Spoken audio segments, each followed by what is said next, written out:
12वां अध्याय। परीक्षित का जन्म।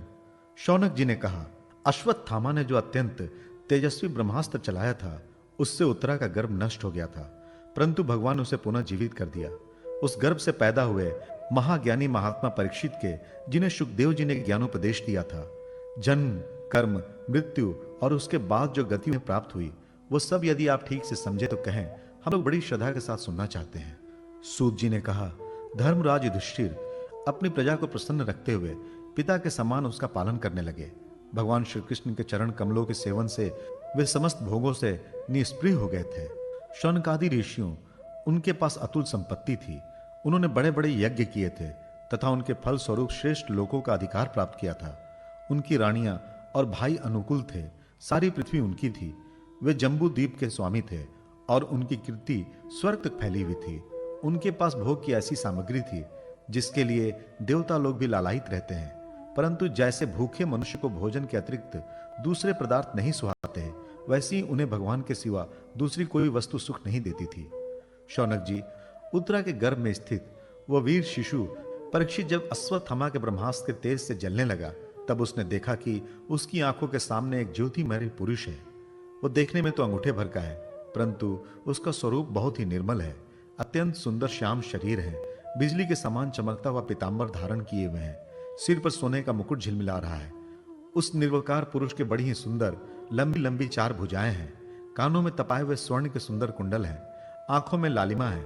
हाथों में लूके के समान जलती हुई गदा लेकर उसे बार बार घुमाता जा रहा है और स्वयं शिशु के चारों ओर घूम रहा है। जैसे सूर्य अपनी किरणों से कोहरे को भगा देते हैं, वैसे ही उस गदा के द्वारा ब्रह्मास्त्र के तेज को शांत करता जा रहा था। उस पुरुष को अपने समीप देखकर वह गर्भस्थ शिशु सोचने लगा कि यह कौन है। इस प्रकार उस 10 माह के गर्भस्थ शिशु के सामने ही धर्म रक्षक अप्रमेय भगवान श्री कृष्ण ब्रह्मास्त्र के तेज को शांत करने वहीं अंतर्धान हो गए।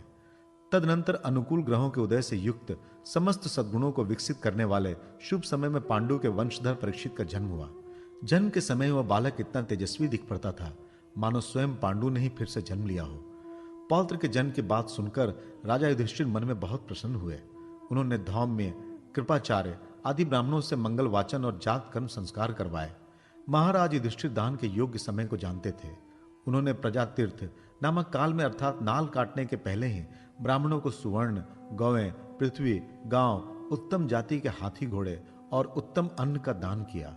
ब्राह्मणों ने संतुष्ट होकर अत्यंत विनयी युधिष्ठिर से कहा, पुरुवंश शिरोमणे, काल की दुर्निवार गति से यह पवित्र पुरुवंश मिटना ही चाहता था, परंतु तुम लोगों पर कृपा करने के लिए भगवान विष्णु ने यह बालक देकर इसकी रक्षा कर दी, इसलिए इसका नाम विष्णुरात होगा। निसंदेह यह बालक संसार में बड़ा यशस्वी, भगवान का परम भक्त और महापुरुष होगा। युधिष्ठिर ने कहा, महात्माओं, यह बालक क्या अपने उज्जवल यश से हमारे वंश के पवित्र कीर्ति महात्मा राजर्षियों का अनुसरण करेगा? ब्राह्मणों ने कहा, धर्मराज, यह मनुपुत्र इक्ष्वाकु के समान अपनी प्रजा का पालन करेगा तथा दशरथ नंदन भगवान श्री राम के समान ब्राह्मण भक्त और सत्य प्रतिज्ञ होगा।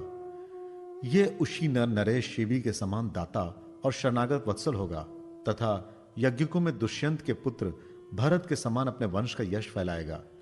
धनुर्धनों में यह सहस्त्र बाहु अर्जुन और अपने दादा पार्थ के समान अग्रगण्य होगा। यह अग्नि के समान दुधर्ष और समुद्र के समान दुस्तर होगा। यह सिंह के समान पराक्रमी, हिमाचल की तरह आश्रय लेने योग्य, पृथ्वी की सदृश तितिक्षु और माता पिता के समान सहनशील होगा। इसमें पितामह ब्रह्मा के समान समता रहेगी। भगवान शंकर की तरह यह कृपालु होगा और संपूर्ण प्राणियों को आश्रय देने में यह लक्ष्मीपति भगवान विष्णु के समान होगा। यह समस्त